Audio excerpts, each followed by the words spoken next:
आप भी शादी करने जा रहे हैं तो शादी करने से पहले मेरी ये बात जरूर ध्यान रखना कि आपको एक एग्रीमेंट बनवाना है।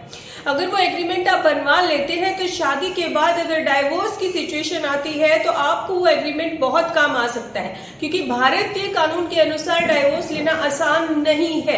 चाहे वो सहसहमति से हो चाहे वो सहसहमति से ना हो, दोनों ही तरह से मुश्किलें होती हैं, टाइम बहुत ज्यादा चला जाता है। लेकिन अगर आप वो एग्रीमेंट करवा लेते हैं तो आपका समय भी बचेगा और आपकी जो एजुकेशनल बातें होती हैं वो भी सामने आ जाएंगी। तो कौन सा है वो एग्रीमेंट, पूरी जानकारी आपको देंगे, लेकिन उससे पहले चैनल को सब्सक्राइब जरूर कीजिएगा, वीडियो को शेयर जरूर कीजिएगा। हो सकता है आपका एक शेयर किसी की जिंदगी बचा दे।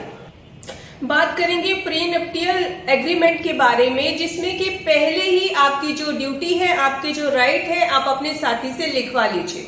और ये बात हम नहीं कह रहे, खुद कोर्ट कह रहा है, क्योंकि ऐसा एग्रीमेंट बनवाने के बाद जो सिचुएशन और सर्कमस्टांसेस कई बार ऐसी पैदा हो जाती है कि आप डाइवोर्स लेना चाहते हैं और उसके बाद जो है पति या पत्नी एक दूसरे के ऊपर इल्जाम लगाते हैं झूठा, जो कि साबित करना मुश्किल हो जाता है और उसको साबित करने के दौरान ही बहुत वक्त गुजर जाता है और आप उसको साबित नहीं कर पाते। लेकिन अगर आप प्रीनप्टियल एग्रीमेंट बनवा लेते तो उसमें ऑलरेडी तुम उसकी ड्यूटी कि आपकी ये ड्यूटी है और उसके बाद आपके ये राइट है, आपका अगर ऐसी सिचुएशन बनी तो आपका इतना मेंटेनेंस होगा, आप लेना चाहती है नहीं लेना चाहती है, आपको ये काम करने पड़ेंगे, ये हमारे घर की कंडीशन है, आपको आगे फ्यूचर में ये करना है, ये सारे जो है आप उसकी ड्यूटीज और राइट लिखवा लेते हैं तो आगे जाके अगर आपका केस बनता है तो ऑफकोर्स आपको उसमें काफी हेल्प मिलती है।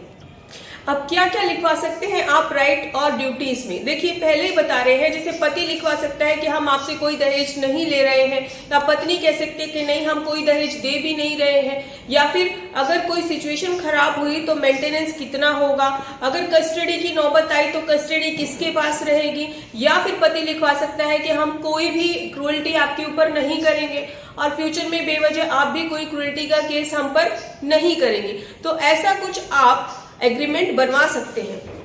अब बात आती है क्या प्रीनप्टियल एग्रीमेंट भारत में मान्य है, तो जी नहीं, ये बिल्कुल भारत में मान्य नहीं है।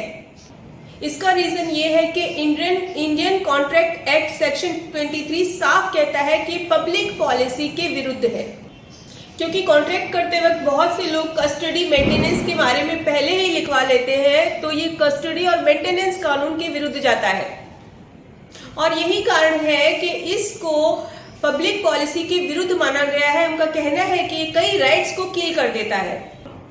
अब आपके दिमाग में ये बात आएगी कि मैम ने ये बात कही ही क्यों कि प्रीनप्टियल एग्रीमेंट करवा लीजिए जबकि इनफोर्सेबल है ही नहीं। तो आपको बता दूं, अगर आपका डाइवोर्स और मेंटेनेंस का केस चल रहा है और आपने प्रीनप्टियल जो एग्रीमेंट है वो करवा लिया है और आपने ऑलरेडी उसमें लिखवा रखा था कि जो पत्नी ने लिखा था कि मैं इतना इतना पढ़ी लिखी हूँ, मैं इतना इतना कमाती हूँ और फ्यूचर में मुझे मेंटेनेंस की कोई जरूरत नहीं है, ठीक है, और उसके बाद मेंटेनेंस का केस वो डाल देती है, लेकिन डालने के बाद वो मेंटेनेंस मांग रही है। अब कोर्ट ऐसा नहीं है कि आपके प्रीनप्टियल एग्रीमेंट को एक्सेप्ट करता है, मानता है, लेकिन इतना जरूर है कि आप जब उसको सबमिट करते हो, कोर्ट में शो करते हो, तो कोर्ट भी देखता है कि लड़की पढ़ी लिखी है और उसने ऑलरेडी एक्सेप्ट किया है, लड़की पढ़ी लिखी थी और इतना ऑलरेडी कमाती है, ये भी उसने एक्सेप्ट किया है। तो जो वो मेंटेनेंस मांग रही है उसका कारण कुछ और हो सकता है, वो कारण नहीं है कि ये कमा नहीं सकती है। तो यहाँ पर कोर्ट को क्लियर हो जाता है कि जो ये कह रही है उसका रीजन कुछ और है, बेस पॉइंट कुछ और है, सिर्फ ये पॉइंट नहीं है कि ये कमा नहीं सकती है या ये पढ़ी लिखी नहीं है। क्योंकि कई बार पत्नियां क्या करती है, झूठा केस डाल देती है और उसमें लिख देती है मैं इतनी पढ़ी लिखी नहीं हूँ, मैं इतना नहीं कमा सकती। तो कहीं ना कहीं आपको ये प्रीनप्टियल एग्रीमेंट आपके केस में सहायता करता है, केस को साफ साफ शो करने में भी हेल्प करता है। बेशक ये इंडिया में मान्य ना हो, लेकिन आपके केस में काफी हेल्प कर सकता है। तो प्लीज अगर आप भी शादी करने जा रहे हैं तो ये प्रीनप्टियल एग्रीमेंट बना जरूर लीजिए। कैसी लगी जानकारी अपने दोस्तों को भी शेयर कीजिएगा, इसी तरह से हमारा साथ दीजिएगा। धन्यवाद।